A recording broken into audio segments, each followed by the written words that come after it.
you know, we would be the ones that would slide into church and, you know, Little on the lakeside and slide into the back row and hope that we didn't really have to see or interact with anybody, and you know, we might throw $20 in the plate or something like that, and then we were.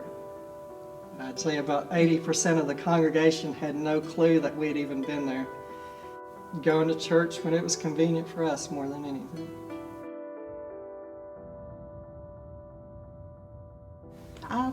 Where I work at the hospital is actually a trauma surgeon who had went before, and they were a part of this organization called Life Changers.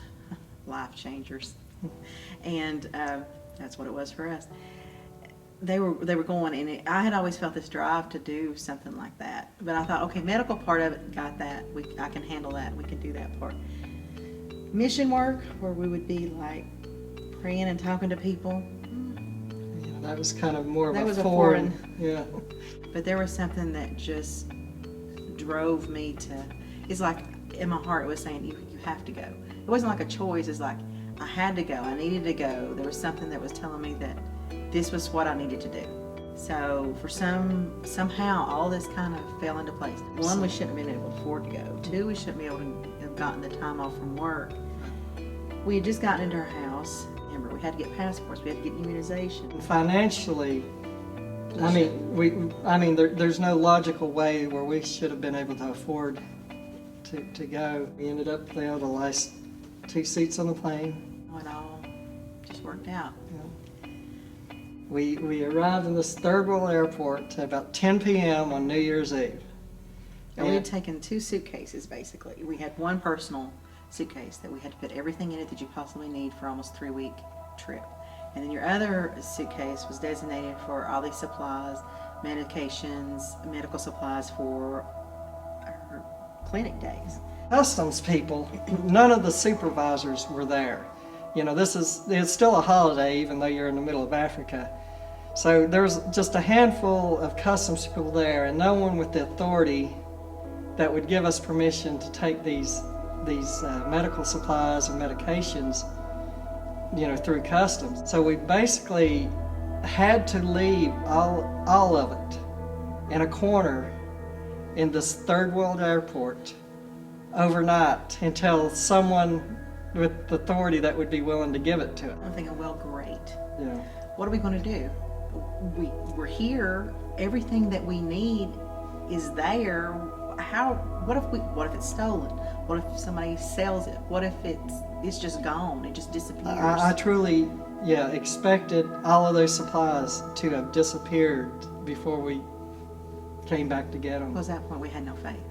We were really downhearted because we left all these stuff in the airport. And we were going to be here for the next 3 weeks. And we're like, what are we going to do with all this time? The whole purpose of the trip was this medical, clinic, and every bit of our supplies were being, held up in the airport. And the 2 of us, I know, we had our doubts that we'd ever see those again.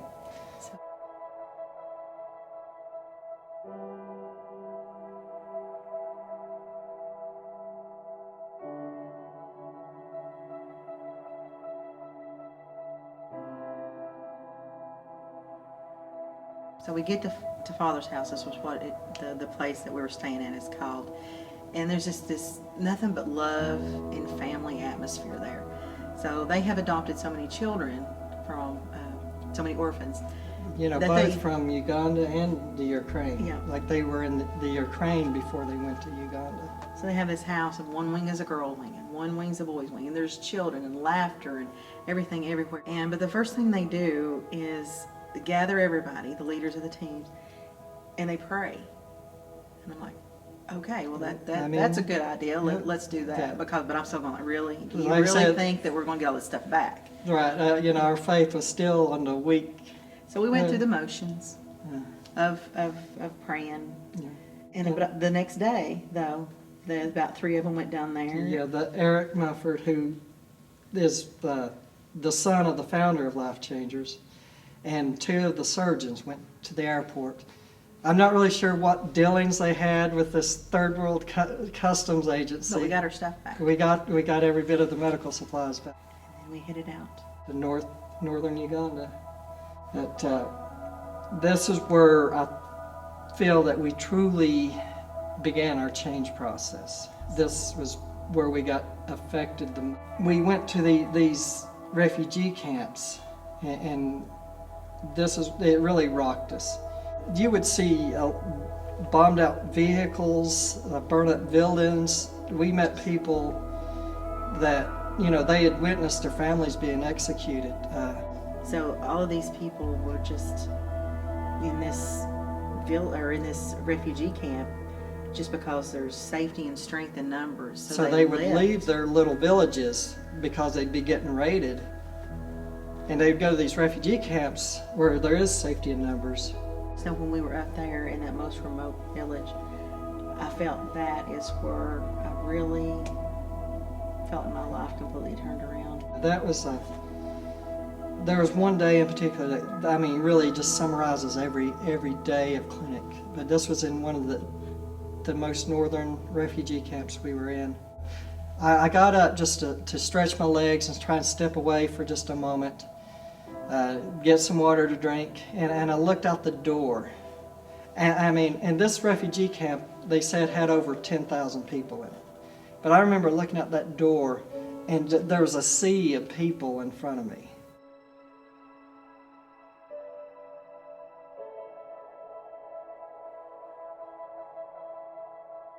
So you just swallow it water and you think, at that moment, if I took time to eat, if you could eat, that's that many less people that you could see. So you're trying to work as hard as you could, as fast as you could, to see as many people. And still yet there was no way that you could ever see all those people that maybe had needs. Every single day we had to cut off the lines. And it broke my heart. And there was other nurses that they would go throughout the crowd with somebody with security to try to search out. And they would that pray really that God would lead them to the people that needed us the most. I know I had a little baby, one of the last ones of the day that I seen, and she was so dehydrated, and I was giving her medicine, and she had thrown it up, and I guess because she maybe hadn't had anything in her little tummy for a while, and she was sick and everything, so we gave her another dose of it. And I just remember leaving there that day sobbing. I mean, I'm not talking crying, but I'm talking where you are snubbing like uncontrollably. Thinking that I didn't help enough, or what could I do more? And I thought, we can't leave, there's still people here, and it was somebody on the team, I don't remember who it was, that said, whether we come or whether we hadn't come, God could take care of these people. He could heal these people. And I didn't have to show up, but I kept thinking, we were going over there and we were going to bless these people, and we were going to, make a difference. And to come to find out it was them who changed me. I feel like I found my path back to God on these red dirt roads of Uganda. To see the faith of some of these people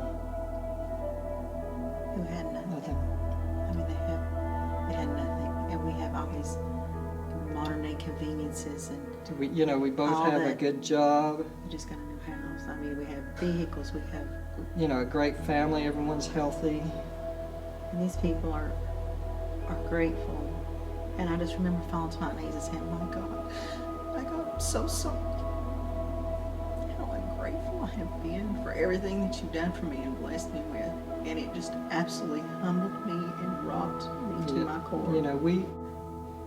Up to this point, we really had been giving God our leftovers. We took care of our personal needs, did what we want, and then, if it's convenient for us, we would, go to church out of obligation. And that was just very few times a year at that.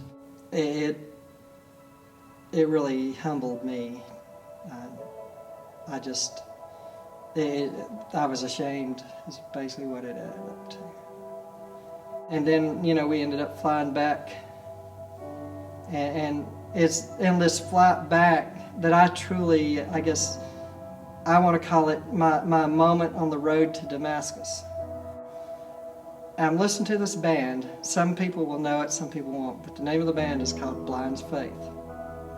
The song that was playing was called I Can't Find My Way Home. While this song was playing, I was visited by this presence, this thick, overflowing presence. It overwhelmed me. I mean, that's the best explanation I can give, is it overwhelmed me. But I was filled with elation, with joy. I felt God's love. I really did. This was the most intense feeling I've ever experienced. I mean, you know, during my younger days, I did various things. But, I mean, there was nothing here on earth that can touch that experience I had. And I sat there and I cried. I wept for 45 minutes. I mean, I couldn't even stop myself. I tried to stop myself and I couldn't do it. And after this, shortly after this presence was felt, I heard this voice, and it said, "You have finally found your way home." I mean, I get chills right now just thinking about it. My hair is standing. But it was that moment that I knew when I arrived back in the Tri-Cities that my life would be different. It would never be the same. You know, I would dedicate my life to my relationship with God. You know, that week we started, we kind of felt like we couldn't really go back to that one church that, you know, we were, you know, sporadically attending. We felt we wanted to make a completely new start. So we started looking around at different churches. We actually found one that we enjoyed. The pastor had, you know, someone that could really feed us. It was actually where we ended up meeting PJ at in the long run. From there, our faith continued to grow and our devotion to God. And we basically went from these people that were you know, attending church maybe 3 times a year, you know, giving God our leftovers, showing up late, leaving early, to what we are today. You know, we show up early to help get things going. We end up staying late to help shut things down.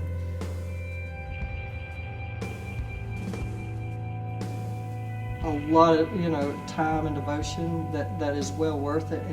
And even no matter how much effort we put in it, I still feel that I cannot ever repay what God has given me. What I do here at Uplift is a continuation of that mission trip. I mean, my mission field has changed from the, you know, rural dirt roads of Uganda to you know, Southwest Virginia and Upper East Tennessee. But the mission's basically the same, you know, is basically bringing God's love to others, you know, loving God and loving others. Can't even put into words just how it affected me and how it changed me. I said, you know, I've been blessed with so much, but yet some, so I'm grateful.